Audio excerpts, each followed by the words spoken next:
Alrighty, now that our wiring harness is all finished up and installed into the new pump as well as our fuel level, running back to the harness that'll go back into the original harness.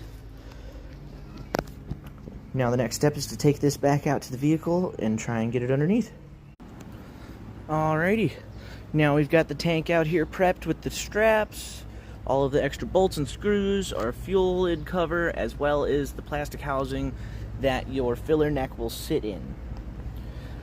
I took all of that out so that way when I drop my tank I could leave the fuel cap on it, because unfortunately my van died directly after I filled up the tank all the way. So there was 20 gallons of fuel in here that I had to siphon out by hand. That was fun, and I couldn't do it until after I dropped the tank and pulled out the old pump.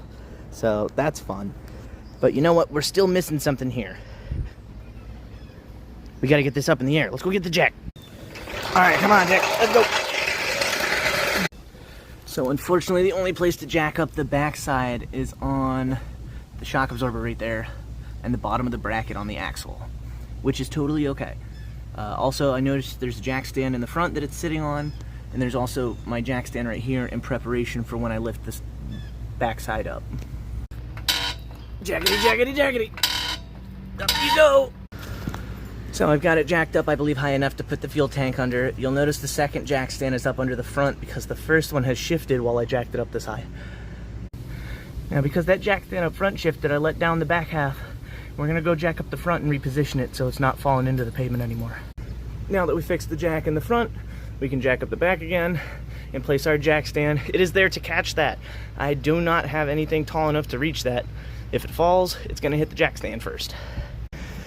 We jacked up the vehicle high enough to be able to fit the gas tank underneath of the side step skirt. Definitely sounds easier than it is. Now that we slid our tank underneath, do your best to position it where nothing is going to collide with it. We're going to let it off of this jack and let the van come back down to the ground on top of the tank. The only reason we have to jack it up this high is just to make it fit in there. It is that tall. Make sure you put your straps on your tank if they're not on there already. Now to get the tank on top of this board on the jack so we can nice and easily raise it back up to where it belongs on the bottom of the floor.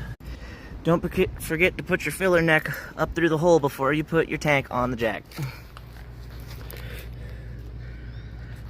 The power harnesses are connected. Now we're gonna get the fuel lines.